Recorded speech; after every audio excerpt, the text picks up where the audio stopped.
광주는 인구가 150만입니다. 150만인데 기독교인 통계 숫자는 40만입니다. 그 가운데서 장로교인들이 80%입니다.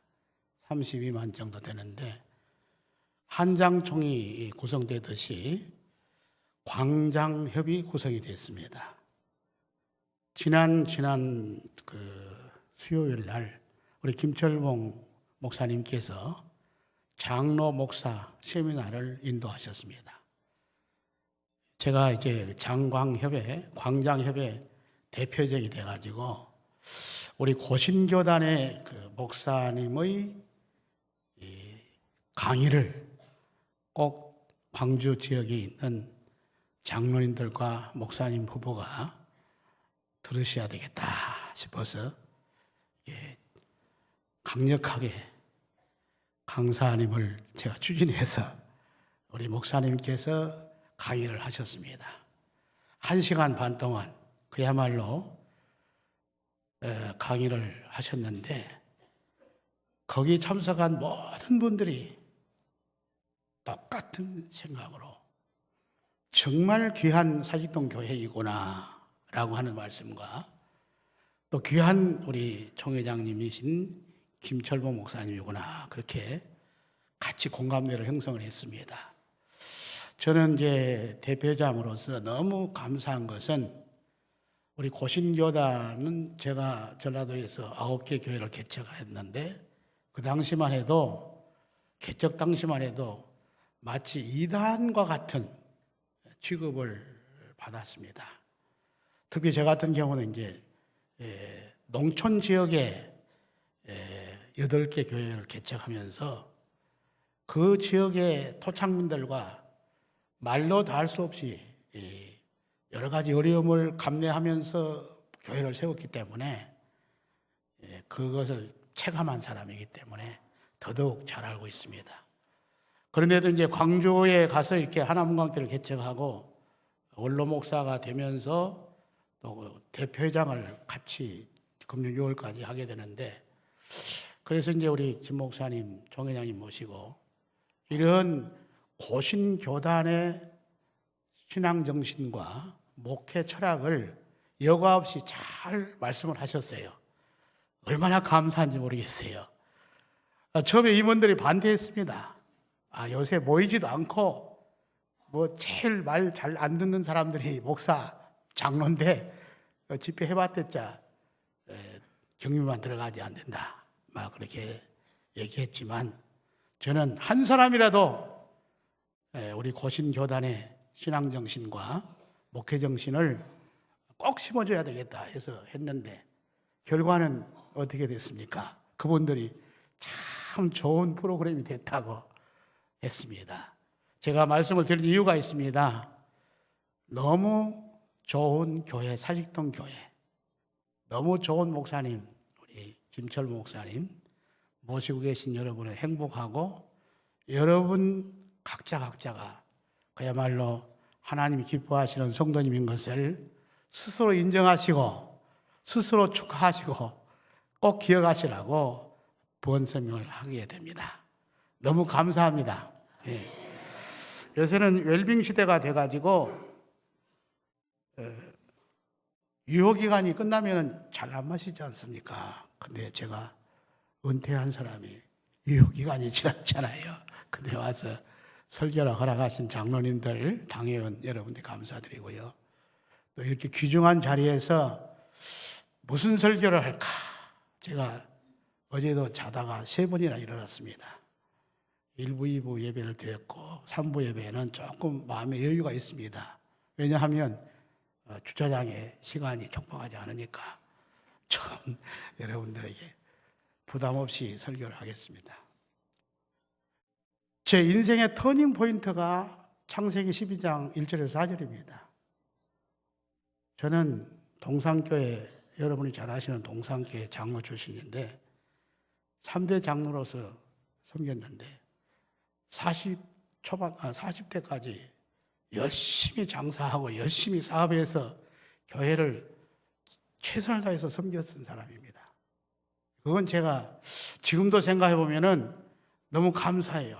어떻게 그때 그 어린 나이에 장로 돼가지고 일찌감치 영감이 돼가지고 그렇게 열심히 했는가. 오늘 오후에 가서 그 설교하게 됐습니다. 제가. 그래서 감사하고 있는데 그때 제가 집 한 칸 없이 완전히 마치 낭떠러지에서 추락하듯이 공장은 차압이 들어오고 부채는 스위스 프랑화를 차관으로 기계를 도입했는데 그게 뭐 11.6 사태 때문에 너무너무 엄청나게 환율이 높아가지고 집을 팔고 뭐 사채를 내고 해도 막을 길이 없었습니다. 부도가 났습니다. 그때 당시에 제가 생각하는 것은 너무나 어려워서 참 죽는 사람이 이래서 죽는가 보다. 또 제가 그때 제일 또 귀하게 여긴 것은 믿음을 가지고 있으니까요. 그때 제가 엘리베이터를 탔는데 일본 대사관에 들릴 일이 있어서 탔는데 아니 어떻게 얼굴이 이렇게 환합니까? 그러더라고요. 제일 고민스러울 때인데 왜 그랬을까요? 너희는 마음에 근심하지 말라. 하나님을 믿으니 또 나를 믿으라.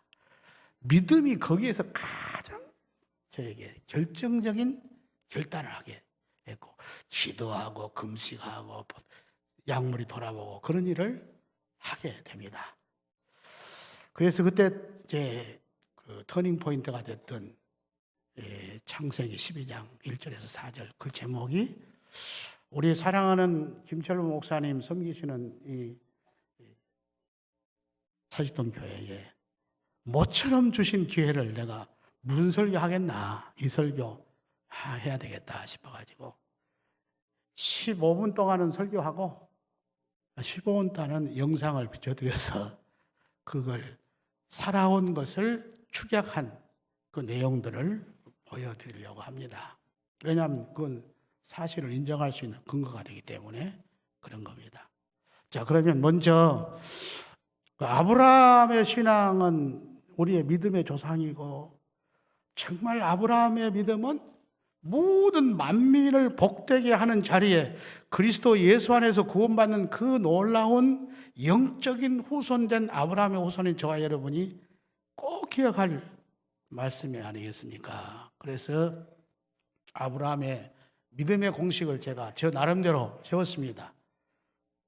아브라함은 지상에서 가장 먼저 믿음의 조상으로 세움을 받게 된 분인데 이분의 축복의 공식이 뭐냐? 이분은 한마디로 말하면 순종이다. 그분은 불순종이 없었어요. 순종입니다. 그러면 이 아브라함의 순종은 그 순종을 내면에 들어가면 뭐가 있느냐면 믿음과 인내라는 것을 발견할 수가 있어요. 그래서 여기는 이제 내게 지시할, 내게 보여줄 땅으로 가라, 보여줄 땅으로 가라 그랬는데 히브리서 11장 8절에는 갈 바를 알지 못하고 아브라함이 나갔다고 말씀하고 있습니다.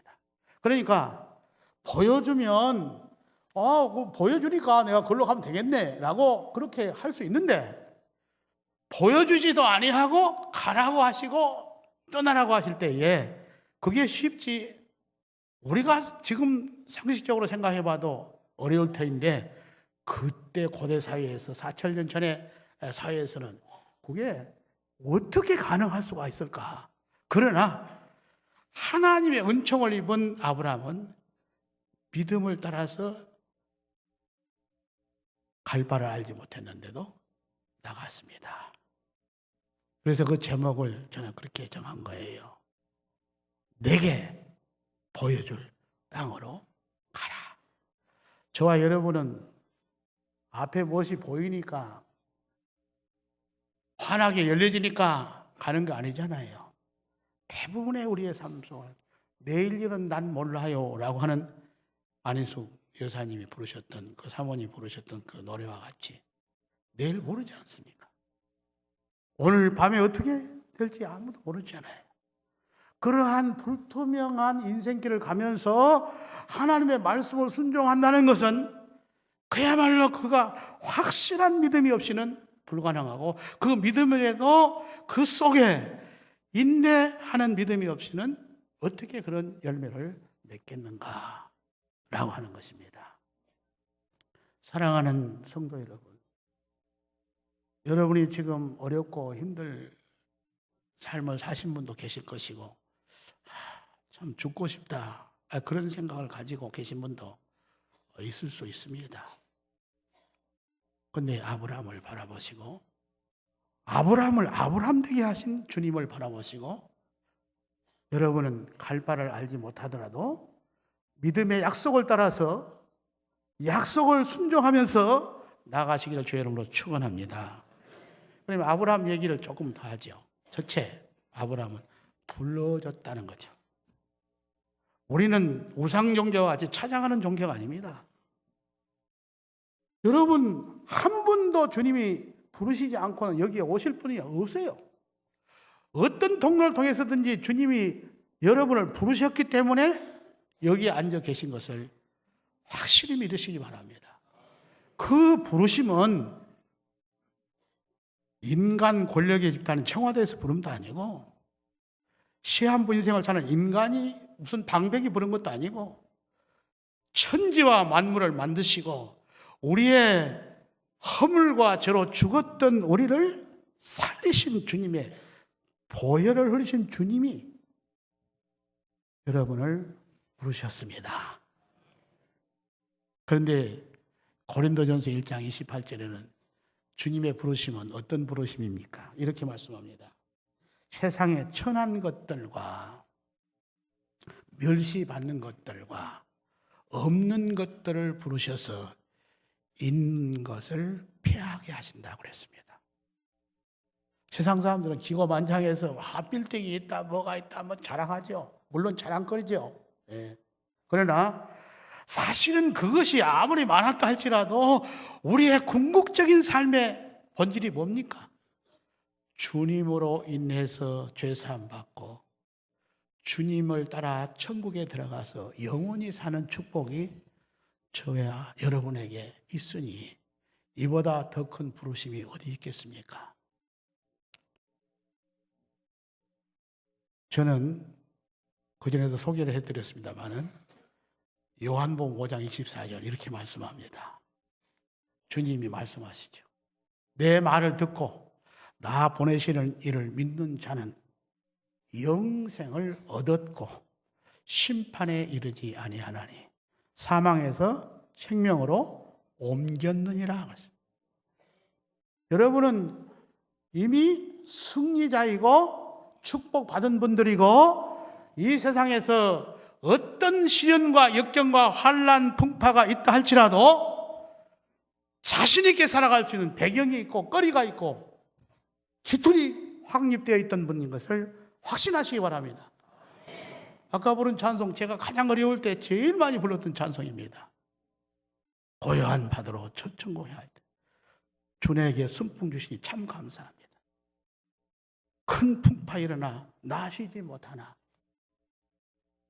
이 풍망으로 인하여 더 빨리 가는 감사하다고 찬송을, 이게 누가 부르는 찬송입니까? 승리자의 승리의 노래 아닙니까? 여러분, 세상 사람들은 풍파 속에 다 침몰됩니다. OECD 국가에서 노인 자살률이 제일 많은 나라가 우리나라예요. 청소년 자살률이 제일 많은 나라가 우리나라입니다. 우리가 이런 것을 보면 너무 절망스러운 거예요. 정말 예수님이 없으니까 저들이 저토록 저런 권좌에서 저런 상황에서 저런 삶 속에서 산 사람들이 저렇게 축복낙엽처럼 떨어질 이유가 뭔가 모르기 때문이다. 무엇을 모르느냐? 구원의 주님을 모르기 때문이 아니겠는가? 라고 할 수밖에 없습니다. 그런데요, 두 번째로 아브라함에게는 부르셨는데 어떻게 살아야 됩니까? 떠나라고 한 거예요. 떠나지 아니하면 갈 수가 없습니다. 탯줄을 끊지 아니하면 신생아는 성장할 수가 없습니다. 그러듯이 우리의 과거의 삶의 어떤 배경도 그것이 아까워서 미적거리거나 그것을 미련하고 있다고 하면 떠날 수가 없는 겁니다. 아브라함이 그런 갈대아 우르의 아름다운 땅을, 그건 비가 오지 않아도 농사 잘 된 땅입니다. 근데 척박한 어떤 곳인지도 몰라도 가라고 하는데 거기 떠날 수 있겠습니까? 그러나 아브라함은 떠났잖아요. 뭘로 떠났습니까? 믿음으로 떠났습니다. 사랑하는 성도 여러분, 저와 여러분이 믿음으로 사는 거 아니겠습니까? 세상이 캄캄하니까 우리도 캄캄합니까? 우리 종회장 목사님이 첫 번째 설교가 그거였습니다. 이 땅의 희망은 교회다. 아무리 칠흑같이 어두워도 촛불 한 잔하면 환하게 밝아집니다. 세상이 아무리 어두워도 우리 주 예수 그리스도의 빛이 계시기 때문에 교회는 빛입니다. 할렐루야. 여러분에게 주님이 계시면 빛입니다. 과거에는 어둠이었지만 지금 빛입니다. 과거에는 지옥 같은 인생이었지만 지금 천국입니다. 그렇기 때문에 버려야 됩니다. 무엇을 버립니까? 고향, 친척, 아비 집, 지금까지 의지했던 거 다 버려야 된다는 거죠. 버리지 않고 새 것을 취할 수가 없습니다.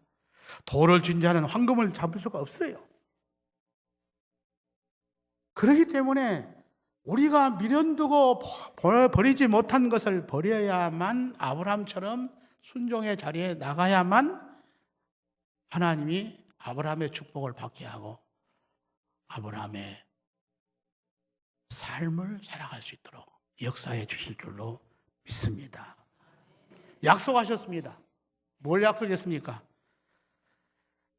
내가 큰 민족을 이루게 하고 복을 주어 내 이름을 창대하게 하겠다. 이 약속입니다. 여러분, 하나님의 약속을 100% 믿으시지요? 근데 요새 목사도 천국을 안 믿는다 그래요. 이건 참 아이러니한 일이죠. 왜 그래요? 삶을 보니까, 강대상에서는 천당을 얘기하는데 삶을 보니까 여기가 좋사오니 그렇게 사는 것 보니까 천당을 안 믿는 삶이 아니냐, 그런 얘기입니다. 그래서 흔히 말하지요. 유기라고. 저는 그런 말 제일 듣기 싫어요. 왜? 무슨 유기냐? 사직동 교회가 존재하는 이상, 주의 몸된 교회가 존재하는 이상 유기는 없다. 기회다. 라고 제가 항변을 합니다. 앞으로 300만도 안 될 거야, 기독교 인구가. 제4 종교가 될 것 같아. 여보세요. 왜 그런 얘기 합니까? 6.25 생각해 보세요. 얼마나 초토화되었습니까? 그러나 오늘 여기에 우리 교회가 세워지고 여기에 하나님께서 역사하신 놀라운 기적을 보지 않았나? 그렇다면 당신이 왜 지금 상황 속에서 그런 얘기를 하느냐? 아니다. 우리는 다시 한번 주께서 우리와 함께 하시면 적진을 향하여 나갈 수가 있고 누가 우리 앞에 서리요? 라고 말할 수 있지 않겠나? 창대하게 하신다고 하셨습니다. 큰 민족을 이루게 하신다고 하셨습니다. 우리의 주 예수 그리스도의 구원의 주님이 계신 이상 이 땅은 희망이고 누구든지 주 예수 그리스도 안에 있기만 하면 주님의 영광을 위해서 살 수 있도록 주님은 만드시고 크게 하시고 강하게 하시고 부하게 하시고 귀하게 하심이 주의 손에 있다는 사실을 확신하시기 바랍니다. 이것이 다윗의 역대상 29장 12절에서 기도했습니다. 부와 귀가 주의 손에 있사옵고 모든 사람을 크게 하심과 강하게 하심이 주의 손에 있나이다 라고 기도했습니다. 주여 우리에게 이와 같이 성전을 건축할 수 있도록 드릴 수 있는 힘을 주시고 드리게 하심을 감사합니다. 이것이 목동 다윗이 임금돼 가지고 솔로몬 아들로 하여금 성전을 짓게 하는데 서빙하면서 드렸던 기도입니다. 여러분의 마지막 인생길에서 그 고백이 여러분의 고백이 되시기를 주의 이름으로 축복합니다. 자, 그러면 제 얘기 좀 해야죠. 네. 왜냐하면 저는 어떻게 살았는가에 대해서 동영상을 보여드린다고 했는데, 이제 제가 마지막으로 집도 없고 집도 다 빚으로 넘어가 버리고 8식구가 장모님까지 8식구가 살고 있는 아들, 딸 합해서 5 부부 우리 장모님을 모시고 8식구 사는데 갈 데가 없는데 우리 동산교회 김영모 집사님이라는 분이 오셔서 장로님 저희 집에서 사시지요.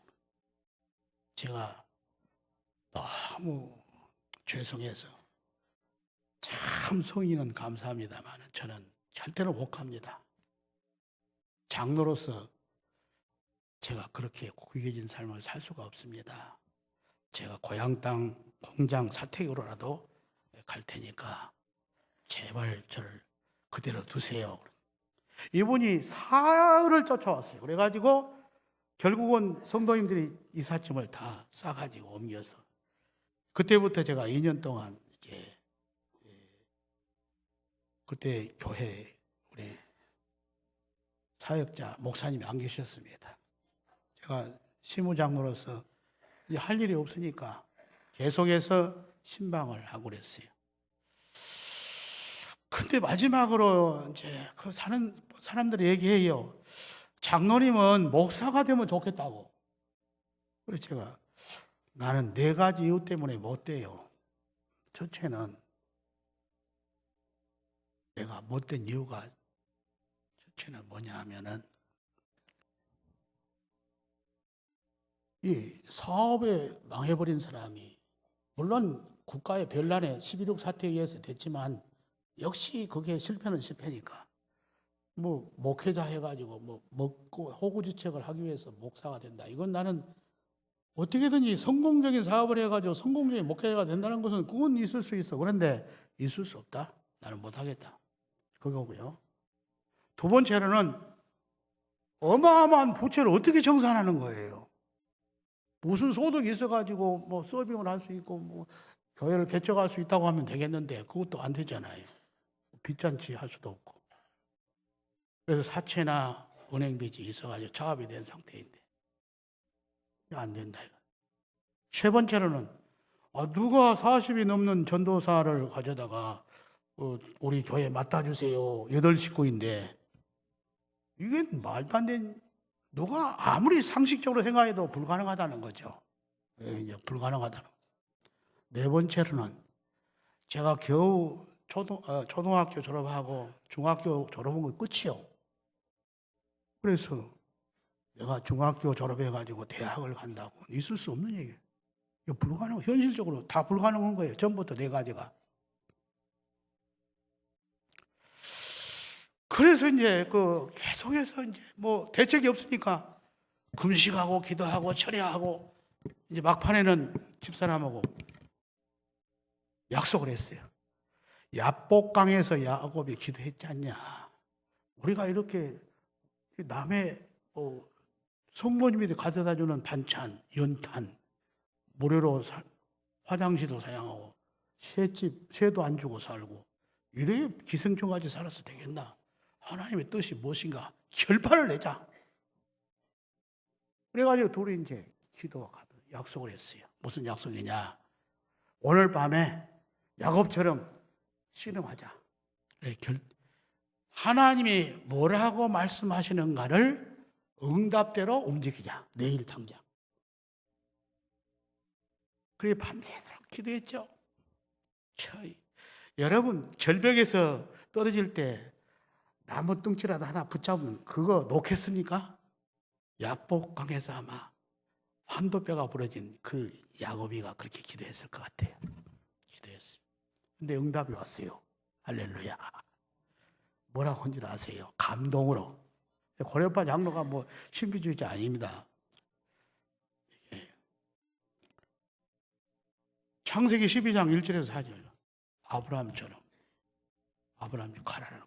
부산을 떠나서 네가 여기서 10년 동안 장로 되고 이렇게 이제 됐으니 장로 4년 차 됐습니다. 장로 대학 졸업했어. 그러니까 이제 가라는 거예요. 뭘 가지고 갑니까? 저는 이 네 가지 조건 때문에 갈 수가 없어요. 가라. 라고 말씀하셔요. 제가 아멘 했습니다. 그리고 그날 또 집사람 어떻게 됐어요? 그러니까 복음과 함께 가라고 했어요. 당장 쌌습니다. 그 이삿짐 싸는데요. 이삿짐을 불쌍하다고 소문도 안 났는데 와서 거들어 주신 성도님들의 자장면 사줄 돈도 없었어요. 교통비도 없었어요. 근데 싸는 거예요. 뭐하지요? 그런 무식한 믿음이 어디 있느냐? 누가 들어도 그건 뭐한 짓이에요. 그런데요. 그 집주인 김용묘 장로님이 저 하단에서 계란 장사 하셨는데 어떻게 아시고 쫓아가가지고 신뭉지 뚫뚫뭉친 돈 그걸 한 봉투를 내미시더라고. 내가 얼마나 울었는지. 그 다음에 성도님들이 지나가면서 어떻게 누구 짐이요? 손장로 짐이래. 어디 전라도 이사간데. 그래가지고서 모아진 돈이 자장면 값 들어가고 차비 들어가고 사람 부대 살 수 있도록 됐어요. 그래가지고 세상에 갔는데 밤중에 도착을 했습니다. 사택, 이제 차 붙어진 공장 사택으로 짐을 옮겼습니다. 형님이 그 마을에 사시는데 밤중에 이사 온다니까 깜짝 놀래 오셔가지고 하신 말씀이 이것입니다. 아니, 살아도 부산에서 살아야지. 이걸 어떻게 하려고 여기 이사 온 거야? 그랬어요. 그게 마치 제가 마음속에 막 너무 그 말씀을 어떻게 제가 형언할 수가 없어요. 제가 그랬습니다. 형님, 저는 믿음으로 왔습니다. 형님 절대 괴롭히지 않을 테니까 이해를 해주시고 기도해 주세요. 그랬습니다. 근데요, 여러분, 제가 이거 중요한 얘기를 하고 싶습니다. 그 이후로 이 네 가지 문제가 해결된 거예요. 해결 어떻게 됩니까? 사도행전적 역사가 드러나는 거예요. 사도행전적 역사가 뭐냐 하면은요, 안진뱅이가 일어나고 병자가 세상에 그때 당시는 의료보험이 없을 텐데요. 논 팔고 밥 팔아야 디스크 수술을 해야 되는데 붙잡고 기도해서 일어나 버린 거예요. 기독교 병원에서 600만 원이 든다는 그때 돈으로 수술비가. 그러니까 할머니가 아이고 나는 못해요 하고 와버렸어요. 그리고 이틀 가니까 누워 계세요. 할아버지가 연세가 더 많으신데 부엌에서 식사를 준비하고 계셔. 권순여 집사님 우리 기도 한번 합시다. 그래가지고 기도드렸는데 일어나 앉아버린 거 아닙니까? 그대로 15년 더 사시다가 천당 가셨어요. 그 주민들의 웃은 얘기 하나 할게요. 어떤 모치님은 텔레비전 앞에서 옷을 못 벗는다 그래요. 그래서 왜 그러십니까? 그러니까 그 사람들이 보니까 아니 그건 그림이요 그림. 아니요. 이렇게 순수합니다. 그리고 시골이니까 그냥 개척된 줄 아십니까? 아니에요.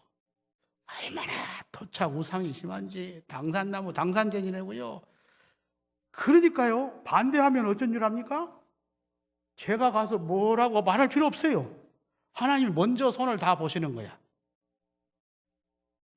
반대하는 것은 그냥 너를 저주하는 자는 내가 저주하고 너를 축복하는 자는 내가 축복하리라. 이 말씀이 적중한 거예요. 그래가지고 거기서 해결되는 네 가지 해결됐잖아요. 첫째, 뭡니까 첫째가?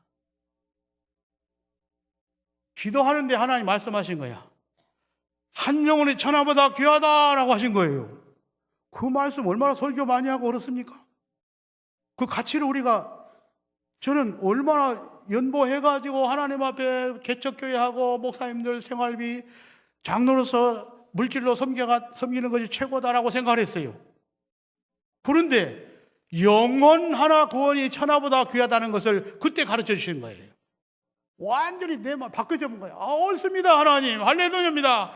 제가 그런 새로운 가치관을 알았습니다. 이제는 복음 전파하겠습니다. 두 번째는 비지태산 같은 데 어떻게 됩니까? 그런데 극적인, 드라마틱하다고 할 수 있습니다. 그 공장을 팔게 하는데요, 기계와 압류된 기계와 공장을 파는데 은행 빚이 다 청산이 되는 거예요. 사채는 전부 다 불러가지고 저랬습니다. 제가 목사가 돼서 당신들의 빚을 갚아갔습니다. 살해 타면 맨 먼저 빚을 송금해 드리겠습니다. 약속을 받았어요. 20년 동안 살해 타면 송금을 해드렸어요. 나중에는 그만 붙여주세요. 그래서 그만 붙여줬어요. 해결된 겁니다. 자, 여러분, 세 번째는 가족 많은 것은 어떻게 해결됐느냐? 개척교회 하니까. 개척교회 누가 식구 많다고 할 사람 누가 있습니까? 개척교회 하니까.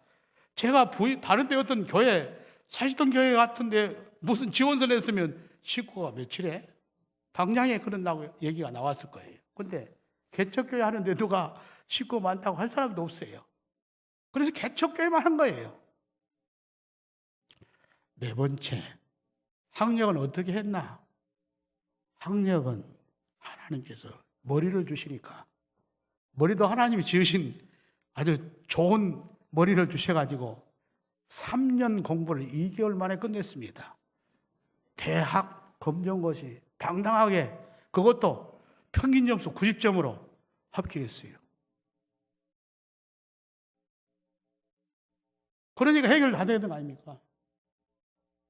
그래서 하나님께서 어렵고 힘든 사도행전적인 그런 기적과 이적을 보여주시면서 이 고레파 장로를 완전히 하나님의 이 도구로 헌신하게 하셔서 역사를 일으켜가지고 이제 영상으로 보여주는 내용을 보여드릴 겁니다.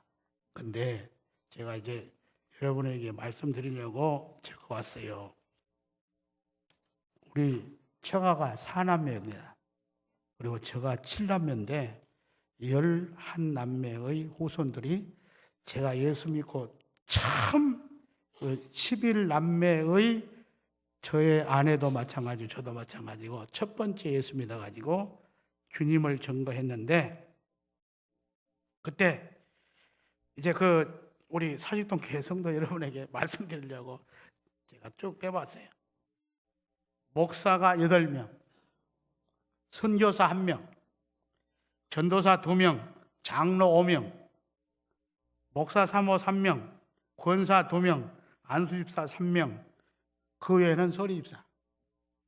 이렇게 해가지고 하나님의 놀라운 축복의 열매를 맺게 해 주셨고, 하나님의 심은 대로 거두게 하시고, 눈물을 흘리며 씨를 뿌릴 때 기쁨으로 단을 거두게 하셨습니다. 이제 그 실증적인 것은 제가 은퇴할 때 동영상으로 만들어졌는데 한번 보시지요.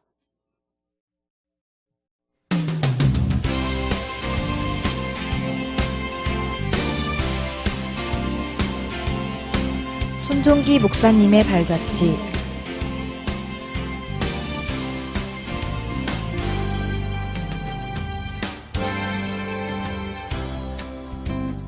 하나님은 시대마다 하나님의 신실한 종들을 세우셔서 하나님의 나라를 확장하시며 죽어가는 영혼들을 불러 구원의 길로 인도하는 일을 하게 하십니다.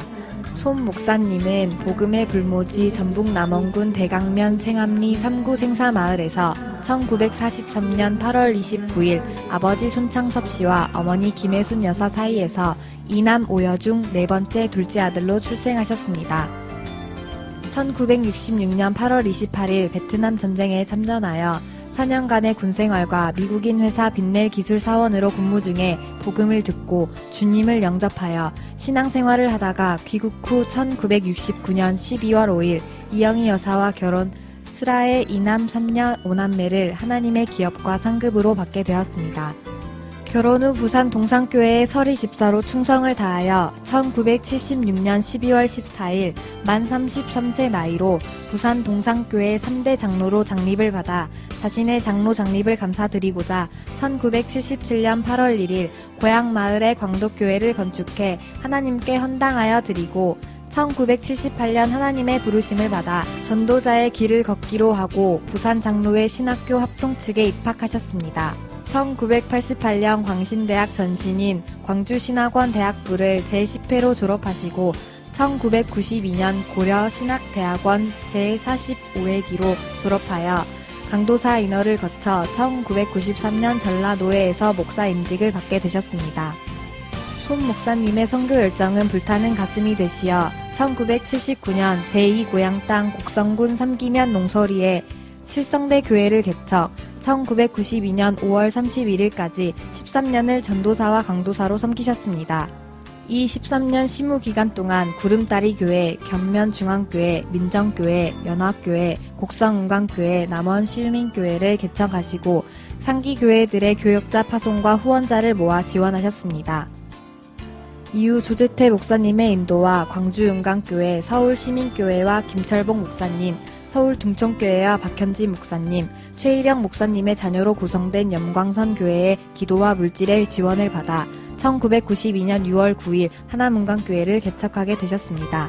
개척 당시 하남은광교회는 광주 광산구 월곡동 550-17번지 소재 상가 건물 3층 25평홀에서 개척 예배를 드린 후 교회는 하나님의 은혜로 계속 부흥하여 개척 3주년, 5주년, 8주년, 11주년, 14주년, 17주년, 21주년을 기념하며 7차례에 걸쳐 충성스러운 교회의 일꾼들인 장로, 집사, 권사를 세우게 되었고 현재의 모습으로 부흥 성장하게 되었습니다. 손 목사님은 기도로 시작하여 기도로 마치신 목회자이십니다.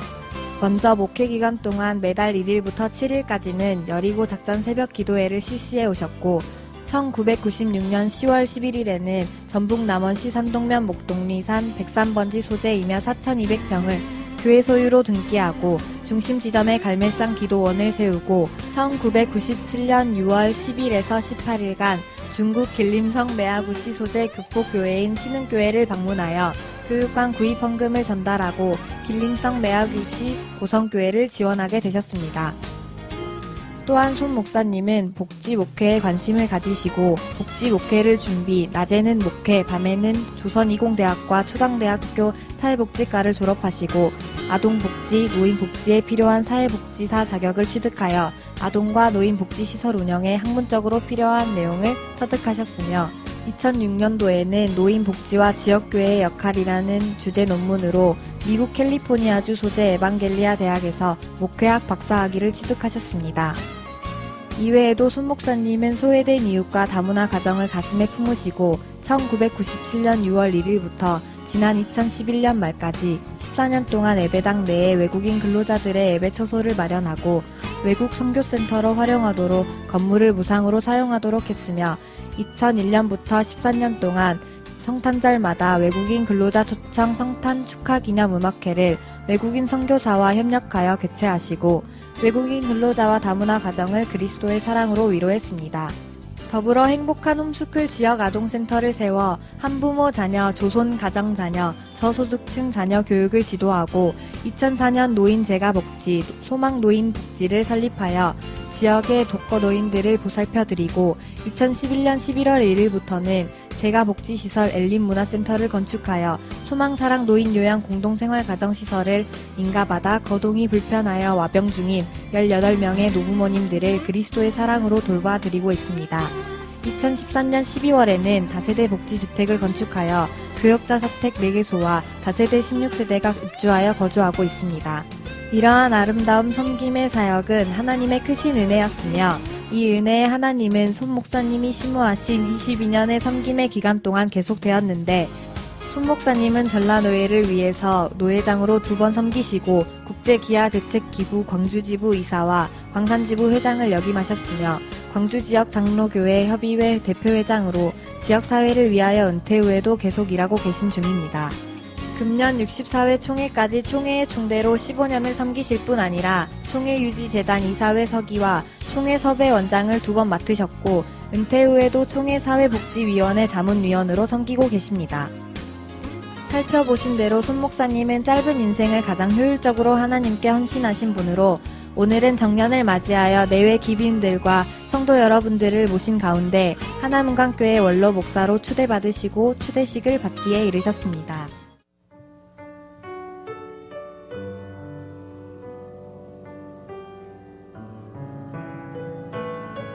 혼자 아들, 딸들입니다.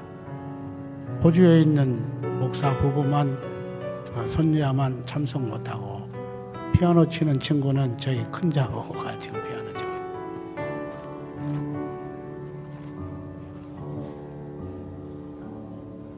나를 지으신 이가 하나님, 나를 부르신 이가 하나님, 나를 보내심 이도 하나님,